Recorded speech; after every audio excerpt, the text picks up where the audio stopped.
Mwanamke mmoja alidhani kuna mwizi ameingia nyumbani kwake, hivyo mara moja akamrukia mwanaume aliyekuwa ndani ya nyumba ili kumdhibiti. Lakini alipomtazama vizuri aligundua kuwa ni mume wake mwenyewe. Hata hivyo tayari alikuwa ameshamshifa na karibu kumvua nguo, jambo lililomfanya mwanaume aogope na kumuuliza anataka kufanya nini. Mwanamke akaomba msamaha haraka, lakini alipoinuka bila kukusudia akamsukuma na kumwangusha kwenye sofa, hata meno yake akagonga na kumjeruhi mdomo wake.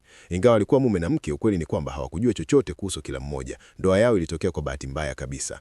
Mwanamke huyo alikuwa polisi mwanafunzi na siku hiyo alikuwa na kazi ya siri ya kuoa kwa kujifanya na mshirika wake. Lakini alipofika kwenye eneo la kazi, mwanaume mmoja alimzuia na kusema, "Umechelewa kwa dakika 3."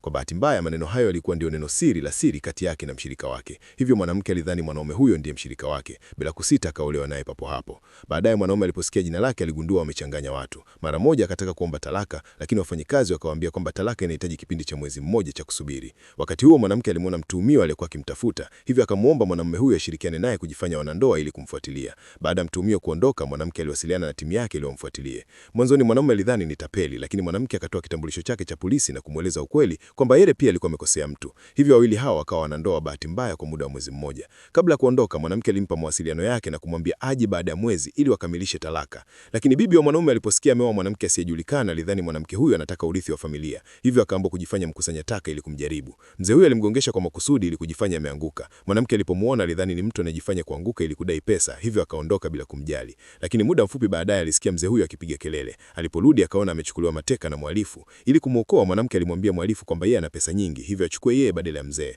Alipomsogelea karibu, ghafla alimshambulia na kumdhibiti kwa urahisi. Washirika wa mhalifu walijaribu kuja kumsaidia, lakini nao walishindwa kwa haraka mbele yake. Bibi huyo alishangazwa sana na uwezo wa mwanamke, kisha akamuuliza kwa nini hakumsaidia wakati alipoanguka awali. Mwanamke akajibu kwa utulivu, "Uigizaji wako haukuwa mzuri. Pia mikono yako ni laini sana kiasi kwamba haiwezi kuwa ya mkusanya taka wa kweli."